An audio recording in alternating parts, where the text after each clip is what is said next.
Hello everyone. So today's topic is how you can design your own asana practice sequences for every day. Okay.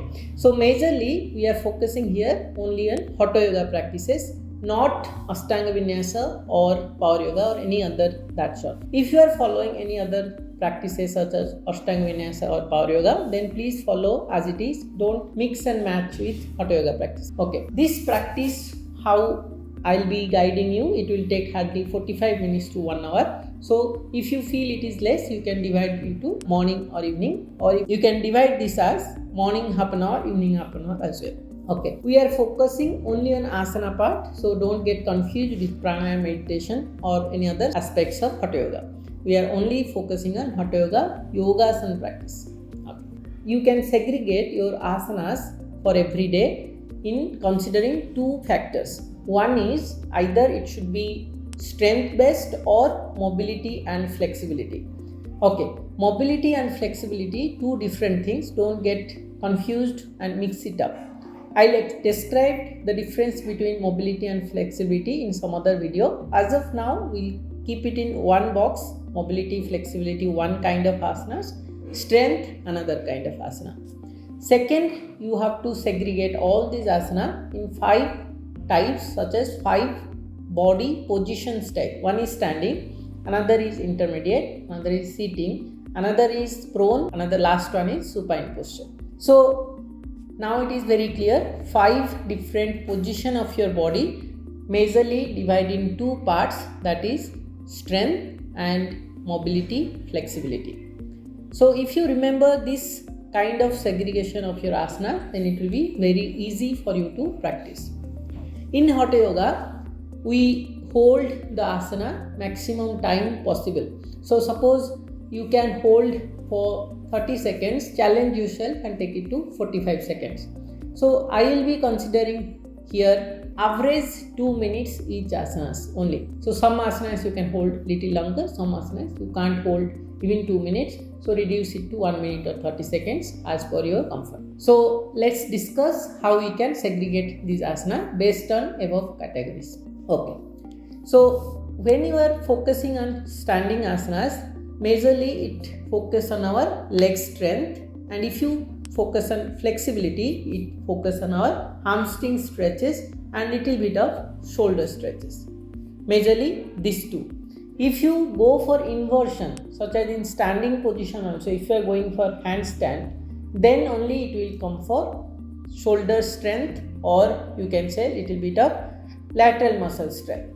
So as of now, we are not considering the handstand part because it goes little more advanced category. So don't consider any inversion pose, handstand or advanced asana posture here. Only will focus on standing postures. Those strength wise will be focusing on our leg, and mobility, flexibility wise it is focusing on our hamstring muscles and the calf muscles and tibia muscles. These 3. Okay.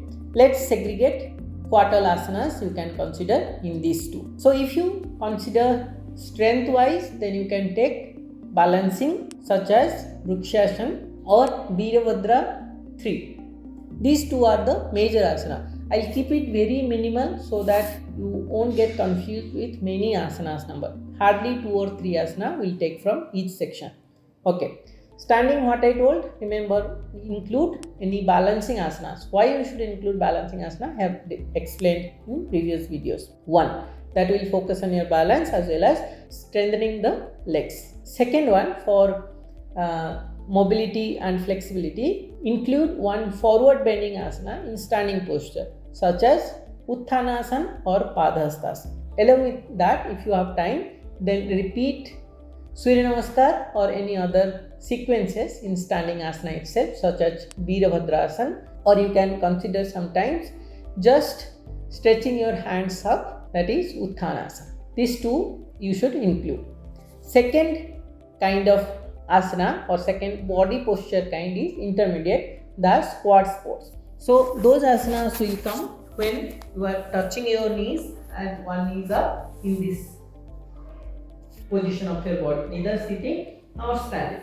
So in this asana, you consider Hanuman asana or Anjaneya asana or any kind of back bending series such as Ushtrasana or Parsha Ushtrasana, all these asana for your flexibility or mobility of your hip joint and back bend. Any such kind. There are many, but I am giving you one or two examples. Then for strengthening asanas, please consider Bakasana, Kakasana or plank, or you can consider some asana where you have to lift your lower body up, such as this. Take brick support if you have not enough strength, shoulder strength yet. Third asana will be considering while sitting in one position, sitting asanas.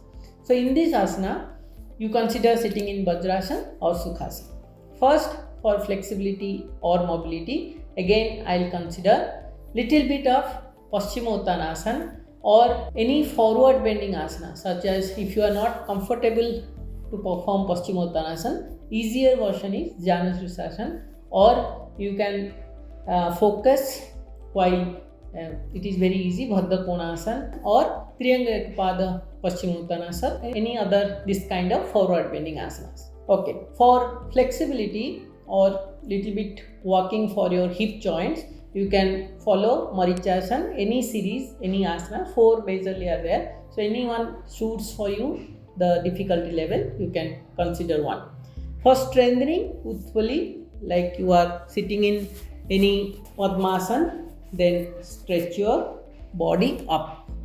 Likewise asanas you can do. If it is difficult for you, then take any brick support and lift your hips up. Likewise. So this will focus on your shoulders. If you are focusing towards your legs, then Brahmacharya asana is one of the best asanas for in sitting position. Just press your hands up, lift your hips up, then lift your toes up and legs up. If this is difficult, you can go for the supporting version, scale down version using the bricks. These asanas are one of the very important asanas while in sitting postures. Then we'll go to prone. In prone asanas, that is when your stomach is down. In prone position, consider Bhujangasana without fail, which will strengthen your lower back. If you are comfortable in Bhujangasana, try to lift your hands up. Don't take palm support. Lift your palms up. Once it is done, Salavasana is again one of the asana for strengthening. For little bit of mobility and flexibility, consider Dhanurasana. It is very good for your hip joint and overall back bend. These 3 asanas are more than enough for your daily practice for lower back strengthening and mobility of overall body. The last one comes in supine posture. In supine, Sarvangasana is very good for your shoulders as well as complete spine health. And if you consider for flexibility, go for Halasana.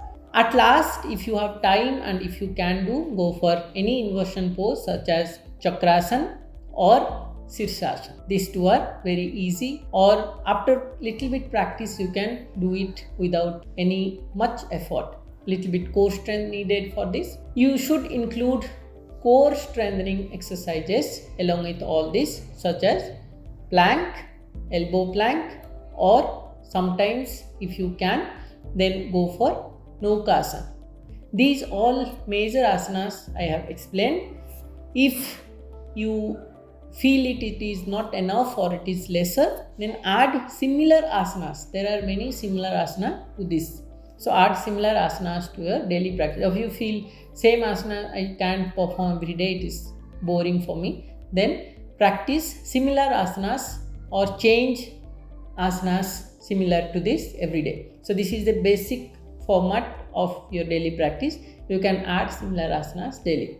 In future, I will be providing some daily practice series or follow along videos where you can play and practice along with those videos. So stay tuned for those videos in future. If any queries you have, feel free to comment below. I will be happy to address those. Thank you. See you soon.